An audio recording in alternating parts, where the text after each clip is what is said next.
अस्सलाम वालेकुम, सोहेल ख़ान हेयर। जितने भी व्यूवर्स हैं, मैं आप सबको अपने YouTube channel encyclopedia of zoology में वेलकम कहता हूँ। डियर स्टूडेंट्स, आज हम सेकेंड ईयर बायोलॉजी का फर्स्ट चैप्टर रिस्पायरेशन और रिस्पायरेटरी सिस्टम के बारे में पढ़ेंगे। फर्स्ट चैप्टर है, पहला टॉपिक है। आज के इस लेक्चर में हम ओवरऑल जनरल रिस्पायरेशन के बारे में पढ़ेंगे, फेजेस ऑफ रिस्पायरेशन के बारे में पढ़ेंगे, एक्सटर्नल रिस्पायरेशन क्या है, इंटरनल रिस्पायरेशन क्या है, ब्रीथिंग और रिस्पायरेशन के दरमियान डिफरेंस क्या है। तो आज ओवरऑल इस लेक्चर में हम कुछ पॉइंट्स को कवर कर लेंगे।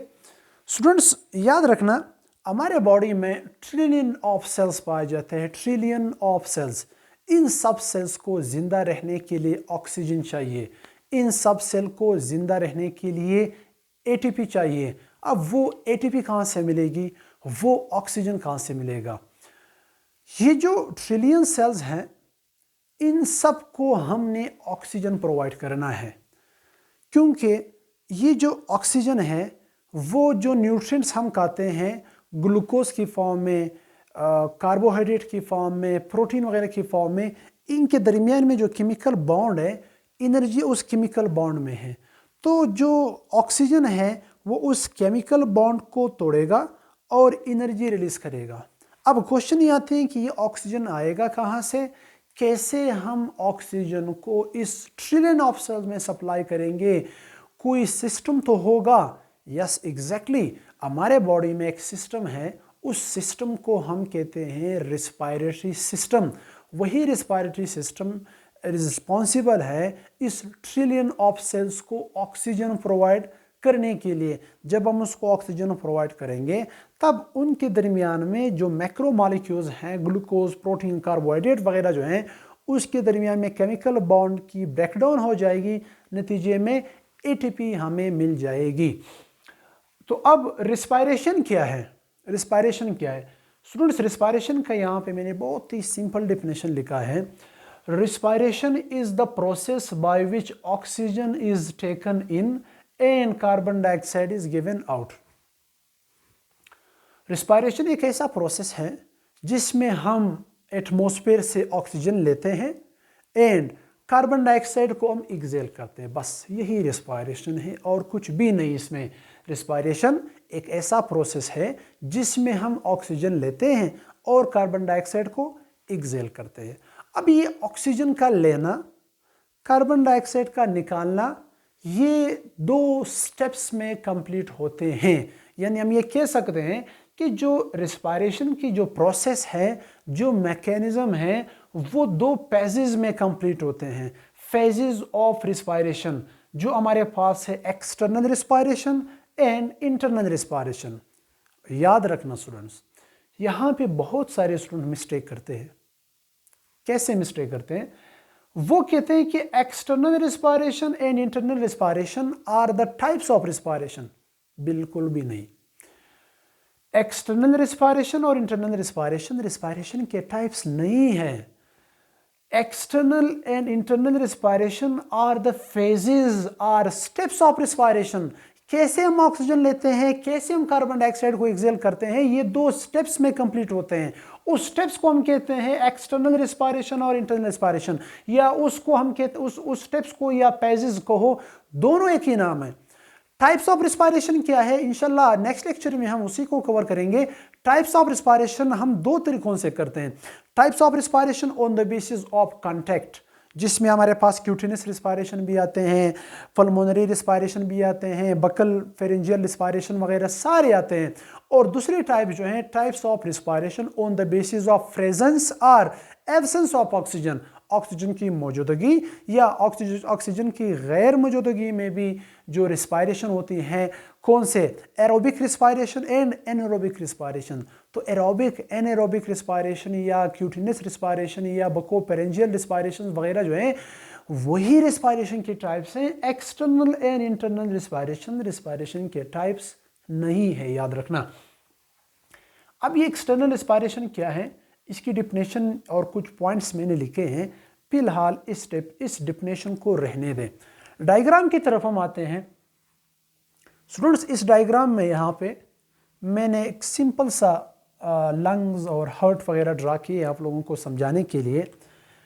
हमारी जो हार्ट है उसका रिस्पायरेशन के साथ भी लिंक है, इसी वजह से उसका डायग्राम भी यहाँ पे मैंने लेबल किया हुआ है। क्या लिंक है इन दोनों का आपस में? स्टूडेंट्स, हमारी जो हार्ट है, यानी स्ट्रक्चर ऑफ हार्ट अभी मैं नहीं पढ़ने वाला, इसकी डिटेल में मैं नहीं जा रहा, क्योंकि यहाँ पे स्ट्रक्चर ऑफ हार्ट को पढ़ने की ज़रूरत है ही नहीं। स्ट्रक्चर ऑफ हार्ट आप लोगों ने फर्स्ट ईयर में पढ़ा होगा, और ये जो फर्स्ट ईयर के स्टूडेंट्स ये लेक्चर देख रहे हैं, इंशाल्लाह सूनर में सर्कुलेटरी सिस्टम चैप्टर को भी शुरू करूँगा। तो ये हमारी जो हार्ट है स्टूडेंट्स, बॉडी के अपर पार्ट जो नेक्स हैं, शोल्डर वगैरह है, यहाँ से डीऑक्सीजनेटेड ब्लड आते हैं कहाँ पे? हमारे राइट आर्ट्रियम में आते हैं, इसको हम कहते हैं राइट आर्ट्रियम में आते हैं डीऑक्सीजनेटेड ब्लड। और यहाँ से लोअर पार्ट से डीऑक्सीजनेटेड ब्लड आते हैं इंफीरियर और सुपीरियर वेना के वास्ते राइट आर्ट्रियम वगैरह में। अब ये जो डीऑक्सीजनेटेड ब्लड है स्टूडेंट्स, यहाँ पे ये जो लेफ्ट वेंट्रिकल है, ये जो राइट वेंट्रिकल हैं, ये जब कंट्रैक्ट होते हैं, ये राइट वेंट्रिकल जब कंट्रैक्ट होते हैं, तो ये डीऑक्सीजनेटेड ब्लड यहाँ से फ्लो करता हुआ एक आर्टरी से गुजरेगा। ये मैं एक्सटर्नल रेस्पिरेशन समझा रहा हूँ स्टूडेंट्स। एक्सटर्नल रेस्पिरेशन समझाने के लिए मुझे मजबूरन ये डायग्राम ड्रा करना पड़ा। ये जो डीऑक्सीजनेटेड ब्लड है, ये यहाँ से फ्लो करते हुए एक आर्टरी से गुजरेगी। उस आर्टरी को हम कहते हैं पल्मोनरी आर्टरी। पल्मोनरी आर्टरी से गुजरेंगी ये। और पल्मोनरी आर्टरी, कौन सी pulmonary artery? Right pulmonary artery या लेफ्ट पल्मोनरी आर्टरी? स्टूडेंट्स, असल में ये डायग्राम जो मैंने ड्रॉ किया है ये ऐसे नहीं है। ये डायग्राम इस तरह है। ये हमारे दो लंग्स है, ये पार्ट जो है यहाँ पे स्ट्रक्चर ऑफ हार्ट, ये हार्ट यहाँ पर पड़ा हुआ है, थोड़ा सा लेफ्ट साइड की तरफ है। यहाँ पे जो मैंने बनाया है, अगर आप देख ले, इस तरफ भी मैंने पल्मोनरी आर्टरी ड्रा किया है, इस तरफ भी मैंने पल्मोनरी वेन ड्रा किया हुआ है। यानी ये हमारे राइट पल्मोनरी वेन है, ये हमारे लेफ्ट पल्मोनरी आर्टरी है। लेफ्ट से क्या मतलब है? ये हार्ट है। अभी जो बता रहा हूं आप लोगों को, ये पॉइंट्स ये यहाँ पे है। यानी यहाँ से ब्लड जाएंगे किसके पास? लेफ्ट लंग्स के पास जाएंगे ब्लड। इसी तरह यहाँ से भी ब्लड किसके पास आएंगे? राइट लंग्स के पास आएंगे। ये तो आप लोगों को समझाने के खातिर मैंने एक ही लंग्स यहाँ पे ड्रा किया हुआ है। वैसे यहाँ पे ऐसे नहीं होता, ये पोर्शन उस तरफ होते हैं और जो लेफ्ट लंग्स है वो हार्ट के बिल्कुल इस साइड पे होते हैं। तो ये जो डीऑक्सीजनेटेड ब्लड है, यहाँ पे मैं लिख देता हूँ, जिसमें CO2 ज़्यादा है। स्टूडेंट्स कंफ्यूज नहीं होना कि ये CO2 कहाँ से आया, ये भी मैं समझा दूंगा।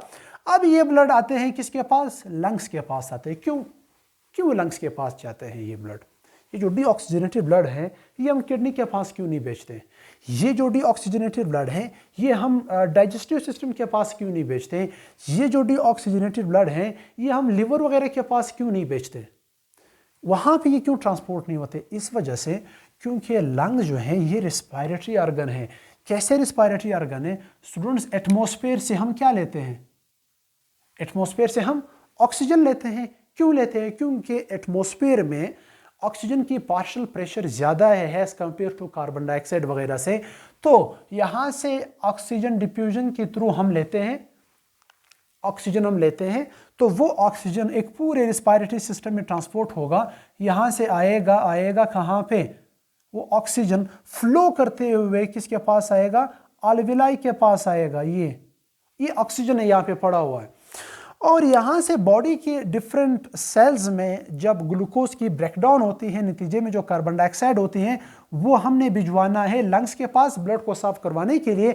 इसी वजह से इसको मैंने लेबल किया है भी ब्लू मार्कर से, ताकि आप लोगों को समझाने में आसानी हो। ब्लू से मतलब यहाँ पे ये है कि ये डीऑक्सीजनेटेड ब्लड है। अब ये डीऑक्सीजनेटेड ब्लड आएंगे किसके पास? लंग्स के पास आएंगे। यहाँ पे ब्लड में किस चीज़ की मिकदार ज़्यादा है? यहाँ पे हम कहते हैं कि कार्बन डाइऑक्साइड की पार्शियल प्रेशर ज़्यादा है एज कंपेयर टू ऑक्सीजन। और हमारे लंग्स में स्टूडेंट्स, हमारे लंग्स में यहाँ पे ऑक्सीजन की पार्शियल प्रेशर ज़्यादा है, वहाँ पे ऑक्सीजन की पार्शियल प्रेशर ज़्यादा है और कार्बन डाइऑक्साइड कम है। अब क्या होगा? डिफ्यूजन की मदद से। डिफ्यूजन क्या है स्टूडेंट्स? डिफ्यूजन हम कहते हैं the exchange of gases from an area of higher concentration to the area of lower concentration. जब चीज़ें हायर से लोअर कंसंट्रेशन की तरफ मूव करती हैं उसको हम कहेंगे रिस्पायरेशन। अब यहाँ पे भी वही मैकेनिज्म है, यहाँ पे कार्बन डाइऑक्साइड की मिकदार ज़्यादा है और हमारे लंग्स में कार्बन डाइऑक्साइड की मिकदार कम है। हमारे लंग्स में ऑक्सीजन की मिकदार ज़्यादा है और हमारे ब्लड में ऑक्सीजन की मिकदार कम है। तो अब यहाँ पे गैसेस जो हैं वो मूव करेंगे हायर से लोअर की तरफ। यहाँ पे कैपिलरीज है, ये कैपिलरी है यहाँ। इस कैपिलरी का भी स्पेसिफिक नाम है, बेशक लिख ले कभी काम आएगा। इस कैपिलरी को हम कहते हैं पल्मोनरी कैपिलरीज। पल्मोलप्स हमेशा हम यूज़ करते हैं लंग्स के लिए, इसी वजह से यहाँ पे मैंने लिखा है पल्मोनरी आर्टरी, पल्मोनरी कैपिलरीज वगैरह। अब पल्मोनरी कैपिलरीज में स्टूडेंट्स एक और चीज़ भी याद रखना, एक्सचेंज ऑफ गैसेस हमेशा कैपिलरीज में होती हैं, आर्टरी में नहीं होता, वेन में नहीं होता। वो इस वजह से क्योंकि कैपिलरी जो हैं वो एक सिंगल लेयर ऑफ सेल से बनी हुई है, बाकी वेन और आर्टरी जो है वो 3 लेयर से बनी हुई हैं। तो ये इतनी पतली सी लेयर से बनी हुई है कि डिफ्यूजन की मदद से यहाँ पे कार्बन डाइऑक्साइड जो है, कार्बन डाइऑक्साइड वो मूव करेगा हायर से लोअर की तरफ। स्टूडेंट्स, हायर से लोअर की तरफ, ब्लड से किसकी तरफ जाएगा? लंग्स की तरफ जाएगा। इसी तरह जो ऑक्सीजन है वो फिर लंग्स से मूव करेगा किसकी तरफ? किसकी तरफ आएगा स्टूडेंट्स? ब्लड की तरफ आएगा। अब यहाँ पे एक्सचेंज हुआ, लेन देन हुई। फॉर एग्जाम्पल मैं आपको आसान से एग्जाम्पल देता हूँ, ये लंग्स है, रेड से मतलब है हमारे पास यहाँ पे ये ऑक्सीजन है, और ये ब्लड है। ब्लड यहाँ इस ब्लू से मतलब है मेरा कि ये डीऑक्सीजनेटेड ब्लड है, कार्बन डाइऑक्साइड है, और इससे मतलब है हमारा कि ये क्या है? ये ऑक्सीजन है। अब होगा क्या? ये जो कार्बन डाइऑक्साइड है ये लंग्स लेगा इनसे, ब्लड से, और नतीजे में इसको क्या देंगे? ऑक्सीजन देंगे। तो यहाँ पे एक्सचेंज हुआ। किसका एक्सचेंज हुआ? क्या यहाँ पे ग्लूकोज की एक्सचेंज हुई? नहीं। क्या यहाँ पे किसकी एक्सचेंज हुई?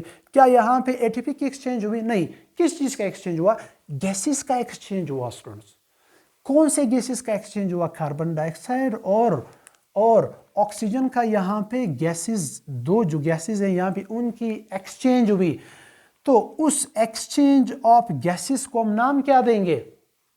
उस एक्सचेंज ऑफ गैसेस को हम नाम क्या देंगे? यानी यहाँ पे मैं अगर लिखवा दूं, यहाँ पे क्या हुआ? एक्सचेंज ऑफ गैसेस हुआ, एक्सचेंज ऑफ गैसेस हुआ। इस एक्सचेंज ऑफ गैसेस को हम नाम देते हैं external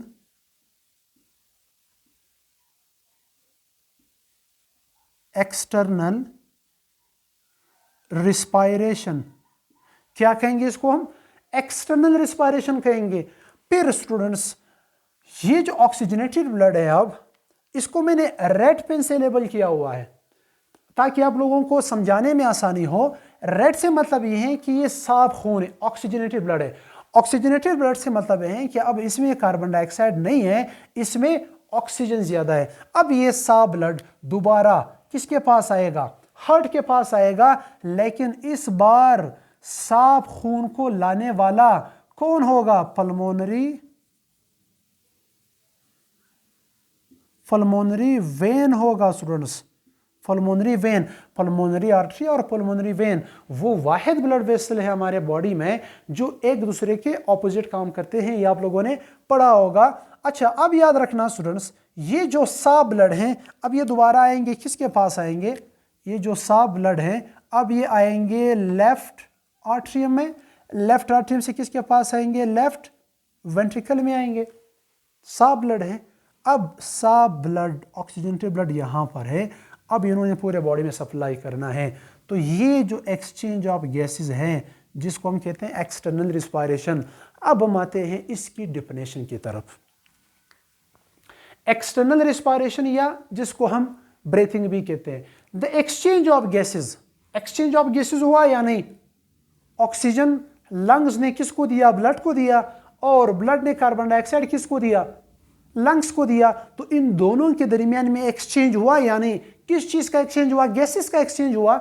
the exchange of gases, आप बेशक यहां पे ब्रैकेट में लिख सकते हैं carbon dioxide and oxygen. The exchange of gases between surrounding medium, हमारे आसपास जो सराउंडिंग मीडियम है, या ब्लड भी आप कह सकते हैं, आप सिंपल ये भी कह सकते हैं the exchange of gases between blood and respiratory organ. Respiratory organ से क्या मतलब है? हमारे लंग्स और ब्लड के दरमियान में जो एक्सचेंज ऑफ गैसेस होते हैं, उस एक्सचेंज ऑफ गैसेस को हम क्या नाम देते हैं स्टूडेंट्स? उसको हम कहेंगे एक्सटर्नल रिस्पायरेशन। ये है आप लोगों का एक्सटर्नल रिस्पायरेशन। अब नेक्स्ट पॉइंट यहां पे देख ले स्टूडेंट्स, क्या इस ओवरऑल एक्सचेंज ऑफ गैसेस में, इस एक्सचेंज ऑफ गैसेस में आपको कहीं ग्लूकोज की ब्रेकडाउन नजर आया? इस एक्सचेंज ऑफ गैसेस में कहीं पे ग्लूकोज की ब्रेकडाउन नहीं हुई। इस एक्सचेंज ऑफ गैसेस में कहीं पे एटीपी की फॉर्मेशन हुई? कहीं पे एनर्जी की फॉर्मेशन आपको नजर आ रहा है? नहीं। तो हम कहते हैं कि जो एक्सटर्नल रिस्पायरेशन है ये एक फिजिकल प्रोसेस है जो डिपेंड करता है किस पे? Principle of diffusion. ये तो मैंने बता दिया कि कार्बन डाइऑक्साइड के पार्शियल प्रेशर ब्लड में ज्यादा है, इसी वजह से वो मूव करेंगे कहां पे? लोअर एरिया में, क्योंकि लंग्स में उसकी पार्शियल प्रेशर कम है। इसी तरह ऑक्सीजन का पार्शियल प्रेशर हमारे लंग्स में ज्यादा है, बल्कि कहां पे कम है? ब्लड में कम है। इस प्रोसेस को हम कहते हैं डिफ्यूजन। नेक्स्ट देख ले, नो एनर्जी प्रोडक्शन। इस एक्सटर्नल रिस्पायरेशन में कहीं भी हमें एनर्जी की प्रोडक्शन नजर नहीं आई। फिर हम कहते हैं फूड इज नॉट ऑक्सीडाइज। कहीं भी हमने ये नहीं देखा कि ग्लूकोज की ब्रेकडाउन हुआ है। नहीं, अगर यहां पे ग्लूकोज की ब्रेकडाउन होती स्टूडेंट्स, गौर से सुने, अगर यहां पे मैं लिख देता फूड इज ऑक्सीडाइज्ड, तो इसका मतलब है यहां पे ऑक्सीजन के बजाय, यहां पे ऑक्सीजन के बजाय दोबारा कार्बन डाइऑक्साइड आता, क्योंकि कार्बन डाइऑक्साइड ही हमेशा फूड की ऑक्सीडेशन से पैदा होते हैं। नेक्स्ट देख ले, एंजाइम्स और नॉट इन्वॉल्व। इस पूरे मैकेनिज्म में कहीं भी हमने एंजाइम्स का जिक्र किया ही नहीं। तो ये था हमारा एक्सटर्नल रिस्पायरेशन। अब हम आते हैं cellular respiration and internal respiration के। ये क्या है? सेलुलर रिस्पायरेशन नाम से जाहिर है स्टूडेंट, सेलुलर कि ये रिस्पायरेशन सेल में होगा या इंटरनल इनसाइड होगा। किस तरह होगा? डिफिनेशन को फिलहाल रहने दे। अब देख ले स्टूडेंट्स, ये जो सा ब्लड है जो पल्मोनरी वेन लेके आया किसके पास? हार्ट के पास। अब ये जो लेफ्ट वेंट्रिकल है, जब ये कंट्रैक्ट होगा तो यहां से ब्लड, यहां से ऑक्सीजनेटेड ब्लड, मैं रेड पेन से लेबल कर रहा हूं ताकि फिर आप लोगों को आसानी हो। ये जो ऑक्सीजनेटेड ब्लड है इसको हमने पूरे बॉडी में सप्लाई करना है। ये जो ऑक्सीजनेटेड ब्लड है एवोर्टा की मदद से हमने अपर पार्ट को भी और लोअर पार्ट को भी हमने इस ब्लड को हमने सप्लाई करना है। तो यहाँ पे मैंने एग्जांपल दिया है, सपोज ये ऑक्सीजनेटेड ब्लड बॉडी के अपर पार्ट की तरफ भी जा रहे हैं, लोअर पार्ट की तरफ भी जा रहे हैं। ये एग्जांपल, ये जो मैंने लेबल किया हुआ है यहाँ पे। अब ये बॉडी का कोई भी सेल लोअर पार्ट, यहाँ पे लेग्स में या एब्डोमेन में कोई भी बॉडी का सेल का एग्जांपल आप ले ले, ये हमारे पास एक सेल है। एक और सिस्टम की मदद से, डाइजेस्टिव सिस्टम की मदद से ब्लड ने ग्लूकोज को सप्लाई किया और एक सेल को ग्लूकोज प्रोवाइड किया। अब इस ग्लूकोज को हमने ब्रेकडाउन करवाना है। ये यहाँ पे असल में ये मैकेनिज्म जो है ये यहाँ पे हो रहे हैं, सिर्फ आप लोगों को समझाने के लिए वहां पे मैंने ये ड्रॉ किया हुआ है। अब ये साफ ब्लड आ रहा है रेड से, मतलब क्या है कि इसमें ऑक्सीजन ज्यादा है, इसमें ऑक्सीजन ज्यादा है। अब ये आया बॉडी का किसी भी सेल का एग्जांपल आप ले, ये बॉडी का कोई भी सेल है, कोई भी सेल आप ले ले, लोअर पार्ट का कोई भी सेल आप ले ले। अब यहां पे क्या होगा, ये ब्लड, यही ब्लड है, ये जब इस सेल के पास आई, इस कैपिलरीज में अब एक्सचेंज ऑफ गैसेस होगा।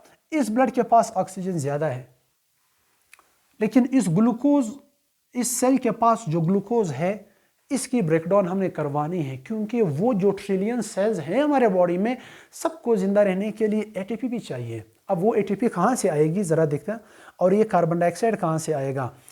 ये जो ग्लूकोज है स्टूडेंट्स, हमेशा ग्लूकोज की ब्रेकडाउन के लिए हमें क्या चाहिए, हमें ऑक्सीजन चाहिए। अब ये ऑक्सीजन कहाँ से आएगा? ये जो ऑक्सीजन है ये ब्लड से मूव करेगा, ये ब्लड से मूव करेगा, किसके पास जाएगा? सेल के पास जाएगा। क्यों? क्योंकि ब्लड में ऑक्सीजन के पार्शियल प्रेशर ज़्यादा है और सेल में ऑक्सीजन के पार्शियल प्रेशर कम है, तो चीज़ें गैसेस हमेशा हायर से लोअर की तरफ मूव करती हैं। अब जैसे ही ग्लूकोज इस सेल को मिला, इस सेल ने ग्लूकोज की मदद से इस सेल ने ऑक्सीजन की मदद से इस ग्लूकोज की ब्रेकडाउन करवाई। नतीजे में क्या बनेगा आप लोगों को पता होगा, कार्बन डाइऑक्साइड बना प्लस H2O प्लस जो इंपॉर्टेंट चीज हमें चाहिए ATP बना। ATP तो ये सेल खुद यूटिलाइज करेगा।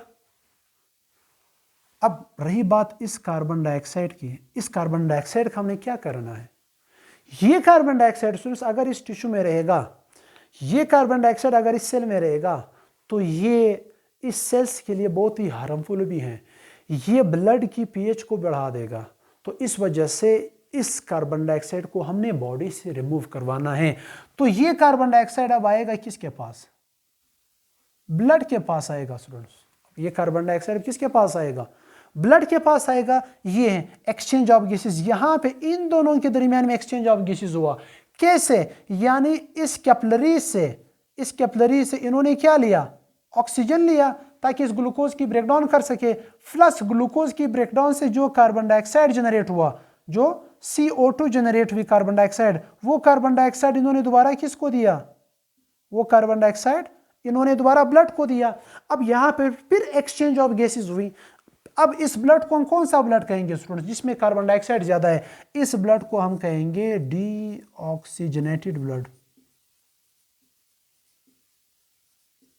इस ब्लड को हम कहेंगे डीऑक्सीजनेटेड ब्लड, क्योंकि इसमें कार्बन डाइऑक्साइड अब ज्यादा है। अब ये डीऑक्सीजनेटेड बॉडी के लोअर पार्ट से दोबारा आएगा, किसके तरफ आएगा? हार्ट की तरफ। इसको लाने वाला अब इस बार पल्मोनरी आर्टरी या पल्मोनरी वेन नहीं है स्टूडेंट्स।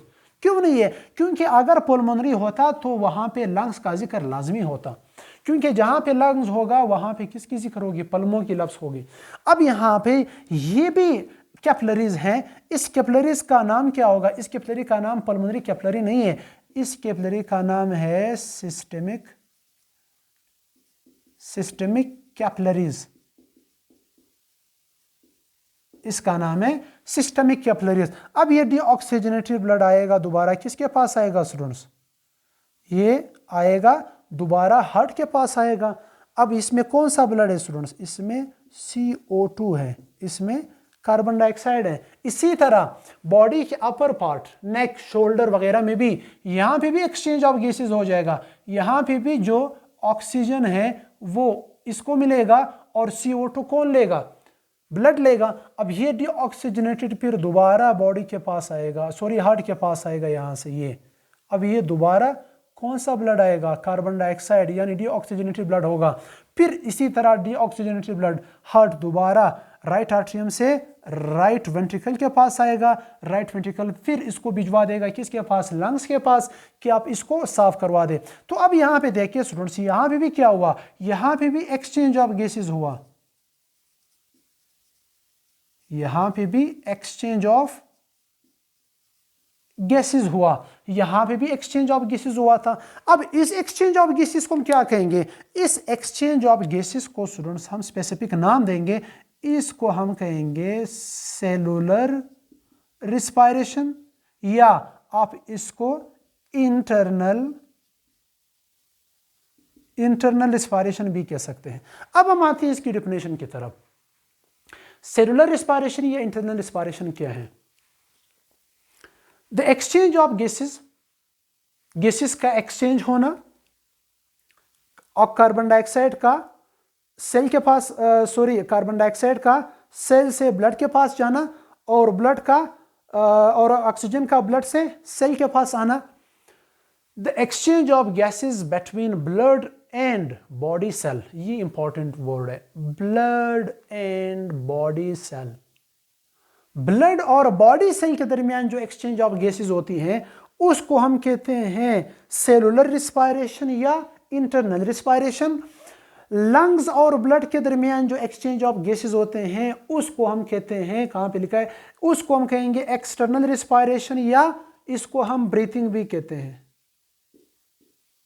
इसको हम ब्रीथिंग भी कहते हैं। अब हम आते हैं यहाँ पे, इसका डेफिनेशन हुआ। अब गौर से सुने स्टूडेंट्स, इस मैकेनिज्म में यहाँ पे आपको ग्लूकोज की ब्रेकडाउन नजर आई, कहीं पे ग्लूकोज की ब्रेकडाउन हुई, यस यहाँ पे देख ले, यहाँ पे बेशक मैं इधर ही लिख देता हूं आप लोगों के लिए C6H12O6, ये इसकी ब्रेकडाउन किसने करवाया, ऑक्सीजन ने करवाया। यानी इसकी ब्रेकडाउन से क्या जनरेट हुआ था, कार्बन डाइऑक्साइड। तो हम कहते हैं ये एक केमिकल प्रोसेस है, also depend on the principle of diffusion, ये बात तो क्लियर है। It involve energy production. इस एक्सटर्नल रिस्पायरेशन में यहां पे कोई एनर्जी की प्रोडक्शन नहीं हो रही थी, जबकि यहां पे एनर्जी की प्रोडक्शन हुई स्टूडेंट्स। नेक्स्ट यहां पे देख ले, food is oxidised, food is oxidised, glucose की ब्रेकडाउन हुई, यहां पे ग्लूकोज की ब्रेकडाउन हुई, लेकिन यहां पे ग्लूकोज की ब्रेकडाउन नहीं था, इसी वजह से हमने लिखा है फूड इज नॉट ऑक्सीडाइज्ड। क्योंकि अगर फूड ऑक्सीडाइज्ड होता तो क्या चीज जनरेट होता, तो उसके लिए कार्बन डाइऑक्साइड भी बनता, जो यहाँ पे कार्बन डाइऑक्साइड नहीं बना था, जस्ट कहाँ पे बना था, एक्सटर्नल रिस्पायरेशन में, बल्कि इंटरनल रिस्पायरेशन में कार्बन डाइऑक्साइड भी जनरेट हुआ था। तो हम कहते हैं फूड इज ऑक्सीडाइज्ड। अब ये जो फूड ऑक्सीडाइज्ड होते हैं उसके लिए यहाँ पे इस ग्लूकोज की ब्रेकडाउन करवाने के लिए बहुत सारे एंजाइम्स भी इन्वॉल्व है।